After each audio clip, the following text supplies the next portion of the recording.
Hi, I'm Brian Church. Thank you for joining me today as we're going to be discussing the third and final equity in our relationship momentum equation. I call it ambassador equity. Relationship momentum can be best defined as the art and science of activating relationships through the strategic accumulation of brand, value, and ambassador equities, and creating movement in a consistent and purposeful direction. Relationship momentum is measured in the quality and the quantity of your relationships as they relate to the strategic movement of your organization or ideas. The main idea is to acquire ambassadors, ambassador equity actually, through the relational experiences and through your ethos and the value created by your products, services, and by your organization as a whole. You might be wondering, why have we chosen the term ambassadors?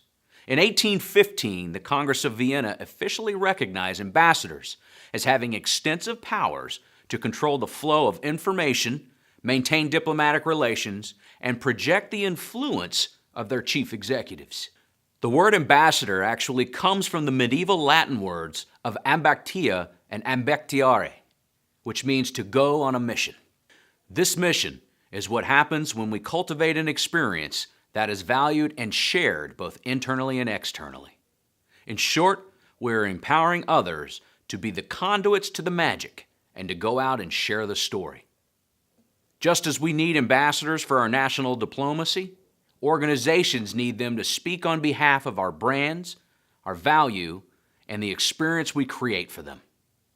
The issue is that these ambassadors also have to be developed. While people often share negative experiences, your customers' ambassadors will share only positive experiences of a certain level. Today's ambassadors come in all forms. Many of them are consumers who like to share their experiences that they've had with your product, company, or service. Some are employees who proudly carry the flag of the company and have a vested interest in your success. But they all share one thing in common. They are ordained and trained to evangelize the world for your endeavors. Many of the CEOs I know and subsequently consult for are big believers in the concept of developing ambassador equity and having business ambassadors expand their territory. They all work very hard, but understand that there must be some semblance of osmosis growth for them to reach their goals. In summary, they can't do it alone. They want to make money while they sleep. This scenario is where relationship momentum reaches its purest form. When the brand is strong, and the ethos is true, and the value is real, customers and employees are converted into ambassadors, and when properly equipped, the magic really happens. Ask yourself this: who are my ambassadors, and what am I doing to create new ones and to equip them? My challenge for you today is to remember these 5 rules when you're acquiring and developing your ambassadors for your organization.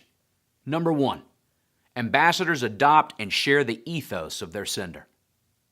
Number 2, ambassadors know the value proposition and the deliverable, which is the experience. They know it intimately. They often need to be trained or influenced to pass along the story.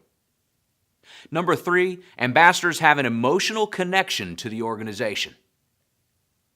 Number 4, ambassadors still have a tactical or utility connection to the product or service as well, which means they're using it.